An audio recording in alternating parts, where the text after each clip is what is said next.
Hello, today we'll be continuing with Prince Caspian in Chapter 11, The Lion Roars. When the whole party was finally awake, Lucy had to tell her story for the fourth time. The blank silence which followed was as discouraging as anything could be. "I can't see anything," said Peter after he had stared his eyes sore. "Can you, Susan?" "No, of course I can't," snapped Susan, "because there isn't anything to see. She's been dreaming. Do lie down and go to sleep, Lucy." "And I do hope," said Lucy in a tremulous voice, "that you will all come with me, because I'll have to go with him, whether anyone else does or not." "Don't talk nonsense, Lucy," said Susan. "Of course you can't go off on your own. Don't let her, Peter. She's being downright naughty." "I'll go with her, if she must go," said Edmund. "She's been right before."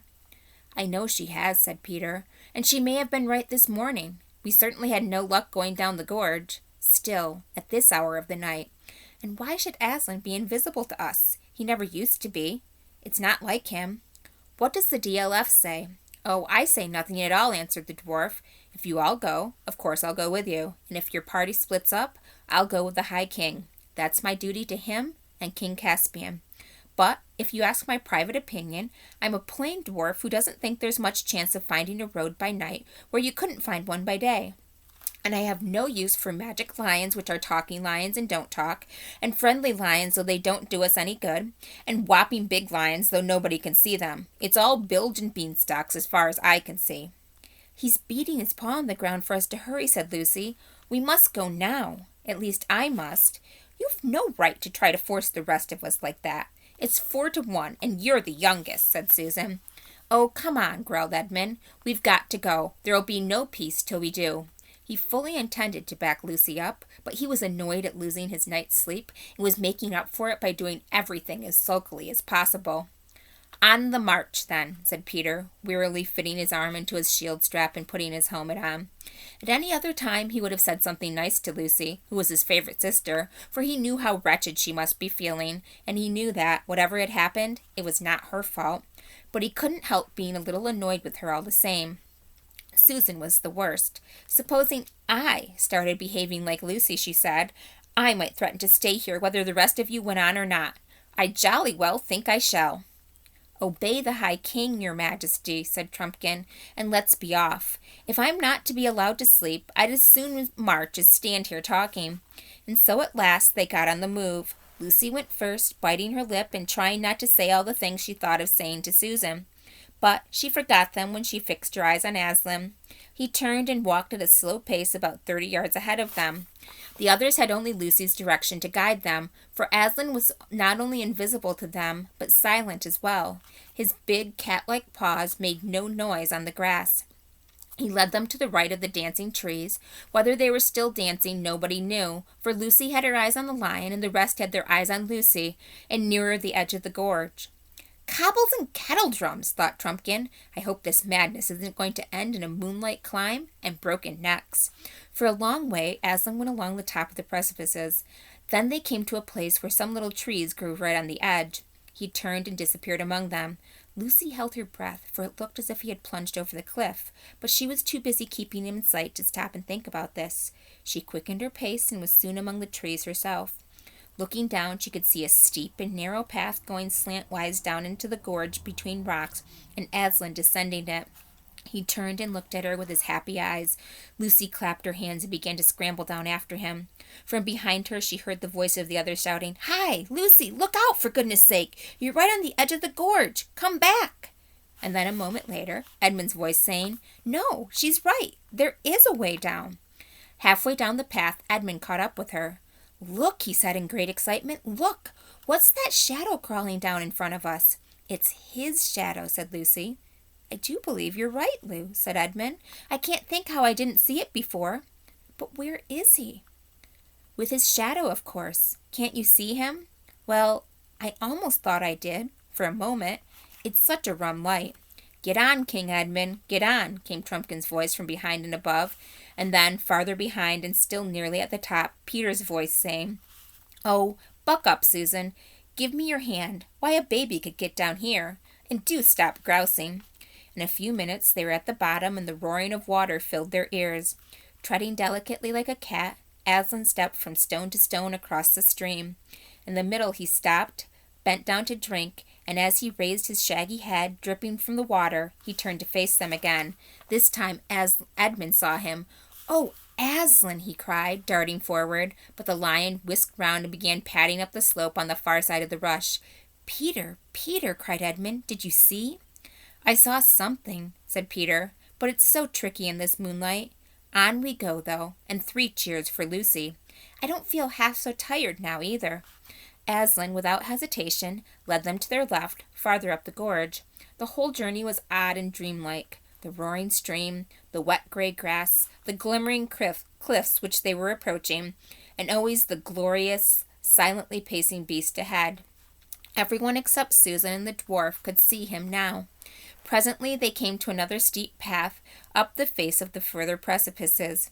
These were far higher than the ones they had just descended, and the journey up them was a long and tedious zigzag. Fortunately, the moon shone right above the gorge so that neither side was in shadow.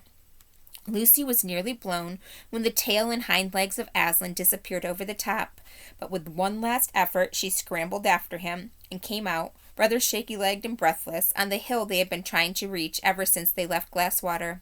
The long, gentle slope, heather and grass and a few very big rocks that shone white in the moonlight, stretched up to where it vanished in a glimmer of trees about half a mile away. She knew it. It was a hill of the stone table. With a jingling of mail, the others climbed up behind her. Aslan glided on before them, and they walked after him. "Lucy," said Susan in a very small voice. "Yes," said Lucy. "I see him now. I'm sorry." "That's all right, but I've been far worse than you know. I really believed it was him, I mean, yesterday, when he warned us not to go down to the fir wood, and I really believed it was him tonight when you woke us up. I mean, deep down inside, or I could have if I'd let myself, but I just wanted to get out of the woods, and, oh, I don't know. And whatever am I to say to him?" "Perhaps you won't need to say much," suggested Lucy. Soon they reached the trees, and through them the children could see the great mound, Aslan Howe, which had been raised over the table since their days. "Our side don't keep very good watch," muttered Trumpkin. "We ought to have been challenged before now." "Hush," said the other four, for now Aslan had stopped and turned and stood facing them, looking so majestic that they felt as glad as anyone can who feels afraid, and as afraid as anyone can who feels glad. The boys strode forward. Lucy made way for them. Susan and the dwarf shrank back. "Oh, Aslan," said King Peter, dropping on one knee and raising the lion's heavy paw to his face. "I'm so glad, and I'm so sorry. I've been leading them wrong ever since we started, and especially yesterday morning." "My dear son," said Aslan. Then he turned and welcomed Edmund. "Well done," were his words. Then, after an awful pause, the deep voice said, "Susan?" Susan made no answer, but the others thought she was crying.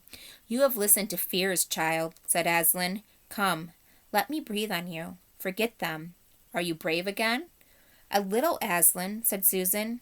"And now," said Aslan in a much louder voice with just a hint of a roar in it, while his tail lashed his flanks, "and now, where is this little dwarf, this famous swordsman and archer, who doesn't believe in lions?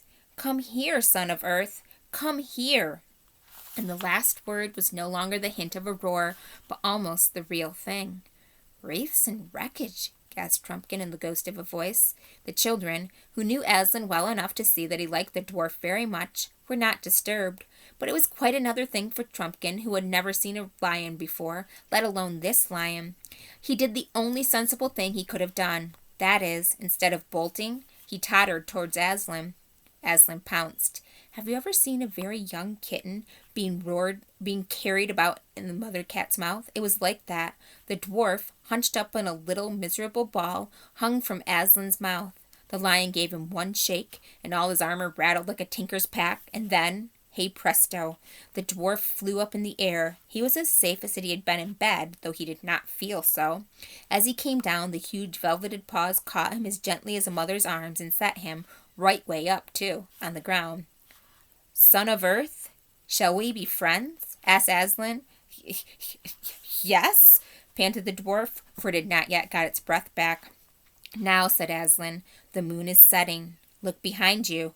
There is the dawn beginning." We have no time to lose. You three, you sons of Adam and son of Earth, hasten into the mound and deal with what you will find there." The dwarf was still speechless, and neither of the boys dared to ask if Aslan would follow them. All three drew their swords and saluted, then turned and jingled away into the dusk. Lucy noticed that there was no sign of weariness in their faces. Both the High King and King Edmund looked more like men than boys. The girls watched them out of sight, standing close beside Aslan. The light was changing. Low down in the east, Erebor, the morning star of Narnia, gleamed like a little moon. Aslan, who seemed larger than before, lifted his head, shook his mane, and roared. The sound, deep and throbbing at first like an organ beginning on a low note, rose and became louder, and then far louder again, till the earth and air were shaking with it. It rose up from that hill and floated across all Narnia. Down in Miraz's camp, men woke, stared palely in one another's faces, and grasped their weapons. Down below that in the great river, now at its coldest hour, the heads and shoulders of the nymphs and the great weedy bearded head of the river god rose from the water. Beyond it, in every field and wood, the alert ears of rabbits rose from their holes, the sleepy heads of birds came out from under wings, owls hooted, vixens barked, hedgehogs grunted, the trees stirred. In towns and villages, mothers pressed babies close to their breasts, staring with wild eyes. Dogs whimpered, and men leaped up, groping for lights. Far away on the northern frontier, the mountain giants peered from the dark gateways of their castles. What Lucy and Susan saw was a dark something coming to them from almost every direction across the hills. It looked first like a black mist creeping on the ground, then like the stormy waves of a black sea rising higher and higher as it came on, and then, at last, like what it was, woods on the move. All the trees of the world appeared to be rushing towards Aslan, but as they drew nearer, they looked less like trees, and the whole crowd, bowing and curtsying and waving thin, long arms to Aslan, were all around Lucy. She saw that it was a crowd of human shapes. Pale birch girls were tossing their heads. Willow women pushed back their hair from their brooding faces to gaze on Aslan. The queenly beeches stood still and adored him. Shaggy oak men, lean and melancholy elms, shock-headed hollies, dark themselves, but their wives all bright with berries, and gay rowans, all bowed and rose again, shouting, "Aslan, Aslan," in their various husky or creaking or wave-like voices. The crowd in the dance round Aslan, for it had become a dance once more, grew so thick and rapid that Lucy was confused. She never saw where certain other people came from who were soon capering about among the trees. One was a youth, dressed only in a fawn skin, with vine leaves wreathed in his curly hair. His face would have been almost too pretty for a boy's if it had not looked so extremely wild. You felt, as Edmund said when he saw him a few days later, "There is a chap who might do anything. Absolutely anything." He seemed to have a great many names. Bromius, Basarus, and the Ram were three of them. There were a lot of girls with him as wild as he. There was even, unexpectedly, someone on a donkey, and everyone was laughing, and everyone was shouting out, "Eon, eon, eon, eon, eon." "Is it a romp, Aslan?" cried the youth, and apparently it was, but nearly everyone seemed to have a different idea as to what they were playing. It may have been Tig, but Lucy never discovered who was it. It was rather like Blind Man's Bluff, only everyone behaved as if he was blindfolded. It was not unlike Hunt the Slipper, but the slipper was never found. What made it more complicated was the man on the donkey, who was old and enormously fat, began calling out at once, "Refreshments! Time for refreshments!" and falling off his donkey and being bundled onto it again by the others, while the donkey was under the impression that the whole thing was a circus, and tried to give a display of walking on its hind legs. And all the time there were more and more vine leaves everywhere, and soon not only leaves but vines. They were climbing up everything. They were running up the legs of the tree people and circling round their necks. Lucy put up her hands to push back her hair and found she was pushing back vine branches. The donkey was a mass of them. His tail was completely entangled and something dark was nodding between his ears. Lucy looked again and saw it was a bunch of grapes. After that it was mostly grapes, overhead and underfoot and all around. "Refreshments, refreshments," roared the old man. Everyone began eating, and whatever hot houses your people may have, you have never tasted such grapes. Really good grapes, firm and tight on the outside, but bursting into cool sweetness when you put them into your mouth, were one of the things the girls had never had quite enough of before. Here, There were more than anyone could possibly want, and no table manners of all. One saw sticky and stained fingers everywhere, and though mouths were full, the laughter never ceased, nor the yodeling cries of "meow, meow, meow, meow," till all of a sudden everyone felt at the same moment that the game, whatever it was, and the feast ought to be over, and everyone flopped down breathless on the ground and turned his face to Aslan to hear what he would say next. At that moment the sun was just rising, and Lucy remembered something and whispered to Susan, "I say, Sue, I know who they are." "Who?" "The boy with the wild face is Bacchus, and the old one on the donkey is Silenius. Don't you remember Mr. Tumnus telling us about them long ago?" "Yes, of course, but I say, Lou." "What?" "I wouldn't have felt very safe with Bacchus and all his wild girls if we'd met them without Aslan." "I should think not," said Lucy. Chapter 12. Sorcery and Sudden Vengeance. Meanwhile, Trumpkin and the two boys arrived at the dark little stone archway which led into the inside of the mound, and two sentinel badgers, the white patches on their cheeks were all as Edmund could see of them, leaped up with bared teeth and asked in snarling voices, "Who goes there?" "Trumpkin," said the dwarf. "Bring the High King of Narnia out of the far past." The badgers nosed at the boys' hands. "At last," they said. "At last." "Give us a light, friends," said Trumpkin. The badgers found a torch just inside the arch, and Peter lit it and handed it to Trumpkin. "The DLF had better lead," he said. "We don't know our way about this place." Trumpkin took the torch and went ahead into the dark tunnel. It was a cold, black, musty place with an occasional bat fluttering in the torchlight and plenty of cobwebs. The boys, who had been in the open air ever since that morning at the railway station, felt as if they were going into a trap or a prison. "I say, Peter," whispered Edmund, "look at those carvings on the walls. Don't they look old? And yet we're older than that. When we were here last, they hadn't been made." "Yes," said Peter, "that makes one think." The dwarf went on ahead and then turned to the right, and then to the left, and then down some steps, and then to the left again. Then at last they saw a light ahead, light from under a door. And now, for the first time, they heard voices, for they had come to the door of the central chamber.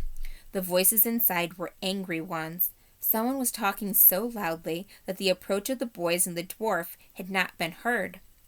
"Don't like the sound of that," whispered Trumpkin to Peter. "Let's listen for a moment." All three stood perfectly still on the outside of the door. "You know well enough," said a voice. "That's the king," whispered Trumpkin. "Why, the horn was not blown at sunrise that morning. Have you forgotten that mirrors fell upon us almost before Trumpkin had gone, and we were fighting for our lives for the space of 3 hours and more? I blew it when first I had a breathing space." "I'm not likely to forget it," came the angry voice, "when my dwarfs bore the brunt of the attack, and 1 in 5 of them fell." "That's Knickerbrick," whispered Trumpkin. "For shame, dwarf," came a thick voice. "Truffle hunters," said Trumpkin. "We all did as much as the dwarfs, and none more than the king." "Tell that tale your own way, for all I care," answered Knickerbrick. "But whether it was that the horn was blown too late, or whether there was no magic in it, no help has come.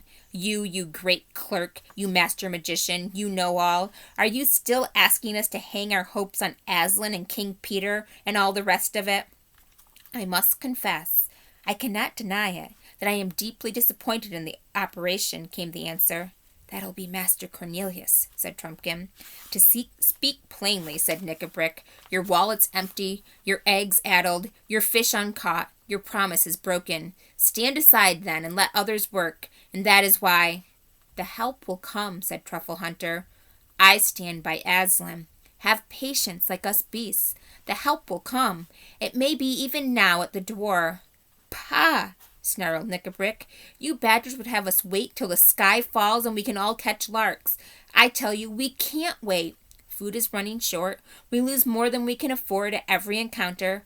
Our followers are slipping away." "And why?" asked Truffle Hunter. "I'll tell you why. Because it is noised among them that we have called on the kings of old, and the kings of old have not answered. The last words Trumpkin spoke before he went, and went most likely to his death, were, 'If you must blow the horn, do not let the army know why you blow it, or what you hope from it.' But that same evening, everyone seemed to know. You'd better have shoved your gray snout in a hornet's nest, Badger, than suggest that I am the blab," said Knickerbrick. "Take it back, or—" "Oh, stop it, both of you," said King Caspian. I want to know what it is that Knickerbrick keeps on hinting we should do. But before that, I want to know who these two strangers are whom he has brought into our council and who stand there with their ears open and their mouths shut. They are friends of mine, said Knickerbrick.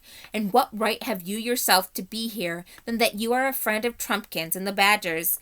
And what right has that old dotard in the black gown to be here, except that he is your friend? Why am I to be the only one who can't bring in his friends? His Majesty is the king, to whom you have sworn allegiance, said Trufflehunter sternly. Court manners, sneered Knickerbrick. But in this hole we may talk plainly. You know, and he knows, that this Telmarine boy will be king of nowhere and nobody in a week unless we can help him out of the trap in which he sits. Perhaps, said Cornelius, your new friends would like to speak for themselves. You there, who and what are you? Worshipful Master Doctor, came a thin, whining voice, so please you, I'm only a poor old woman, I am, and very obliged to his worshipful lordship for his friendship, I'm sure. His Majesty, bless his handsome face, has no need to be afraid of the old woman that's nearly doubled up with the rheumatics and hasn't 2 sticks to put under a kettle. I have some poor little skill, not like yours, Master Doctor, of course, in small spells and cantrips that I'd be glad to use against our enemies if it was agreeable to all concerned, for I hate 'em. Oh, yes, no one hates better than me. That is all most interesting and, satisfactory, said Master Cornelius. I think I now know what you are, madam. Perhaps your other friend, Knickerbrick, would give some account of himself? A dull, grave voice, at which Peter's voice crept, replied, I'm hunger, I'm thirst. Where I bite, I hold till I die, and even after death they must cut out my mouthful from my enemy's body and bury it with me. I can fast 100 years and not die.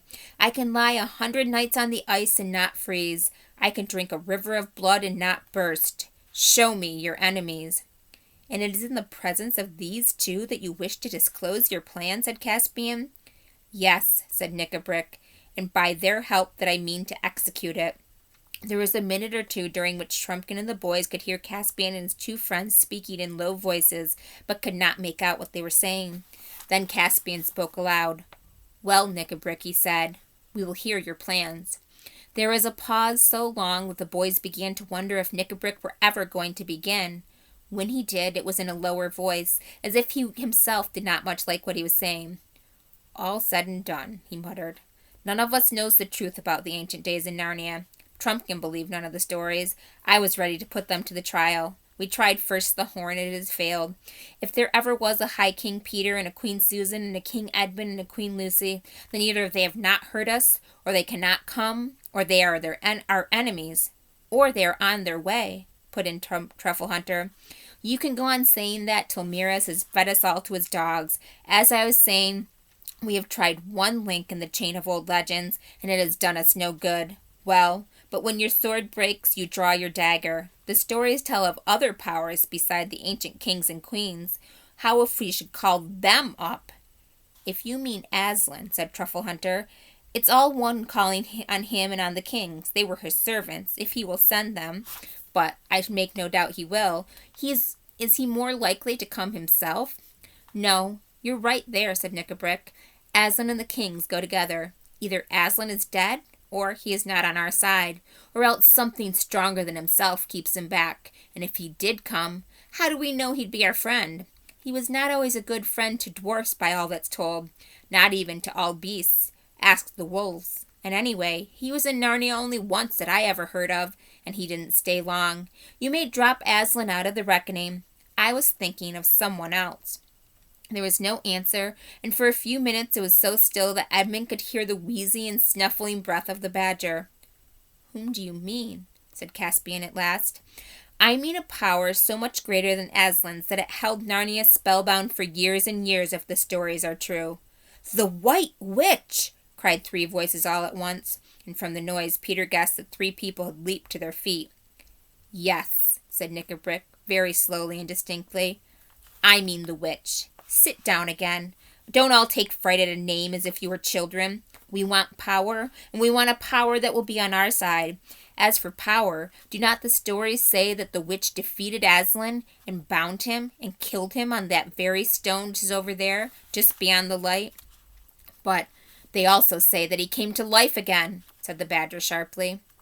Yes, they say, answered Knickerbrick, but you'll notice that we hear precious little about anything he did afterwards. He just fades out of the story.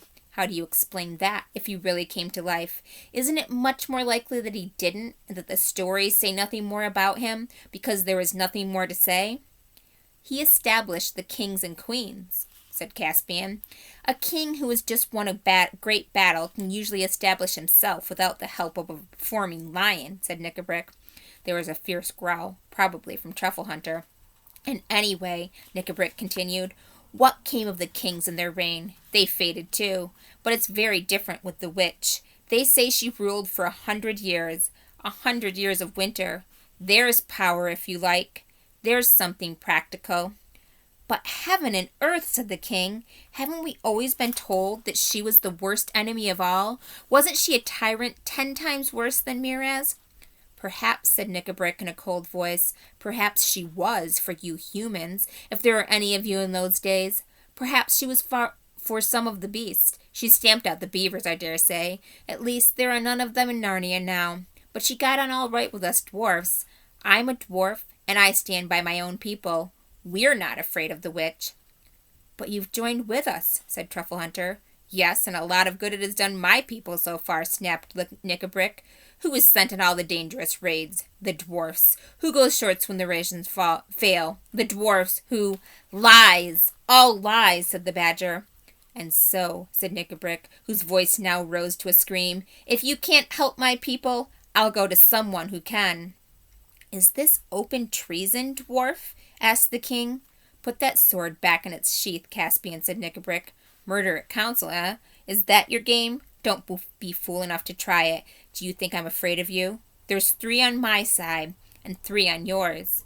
Come on, then, snarled Truffle Hunter, but he was immediately interrupted. Stop, stop, stop, said Master Cornelius. You go on too fast. The witch is dead. All the stories agree on that. What does Knickerbrick mean by calling on the witch?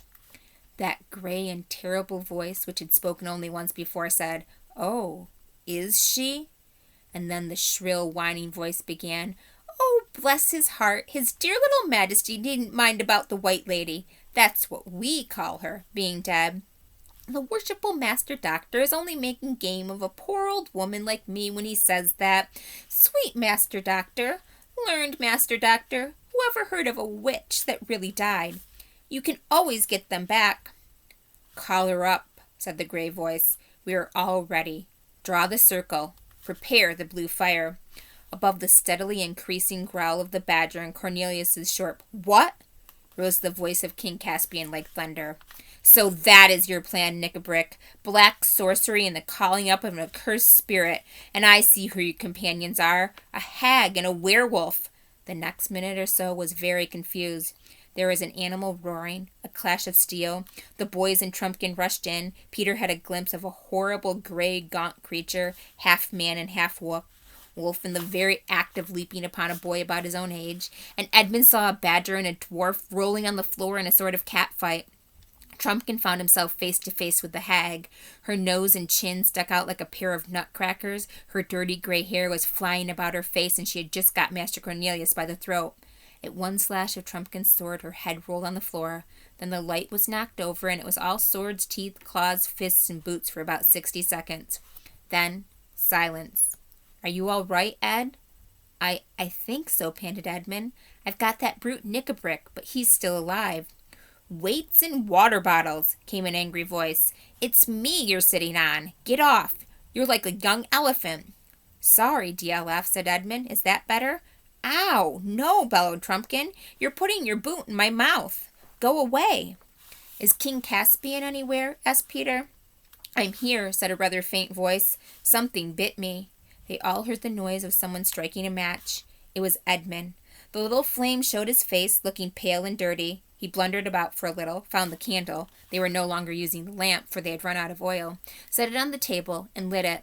When the flame rose clear, several people scrambled to their feet. 6 faces blinked at one another in the candlelight. "We don't seem to have any enemies left," said Peter. "There's the hag, dead." He turned his eyes quickly away from her. "And Knickerbrick dead, too. And I suppose this thing is a werewolf. It's so long since I've seen one. Wolf's head and man's body. That means he was just turning from man into wolf at the moment he was killed. And you, I suppose, are King Caspian?" "Yes," said the other boy, "but I have no idea who you are." "It's the High King, King Peter," said Trumpkin. "Your Majesty is very welcome," said Caspian. "And so is your Majesty," said Peter. "I haven't come to take your place, you know, but to put you into it." "Your Majesty," said another voice at Peter's elbow. He turned and found himself face to face with the badger. Peter leaned forward, put his arms around the beast, and kissed the furry head. It wasn't a girlish thing for him to do, because he was the High King. "Best of badgers," he said. "You never doubted us all through." "No credit to me, your Majesty," said Truffle Hunter. "I'm a beast, and we don't change. I'm a badger, what's more, and we hold on." "I'm sorry for Knickerbrick," said Caspian, "though he hated me from the first moment he saw me. He had gone sour inside from long suffering and hating. If we had won quickly, he might have become a good dwarf in the days of peace. I don't know which of us killed him.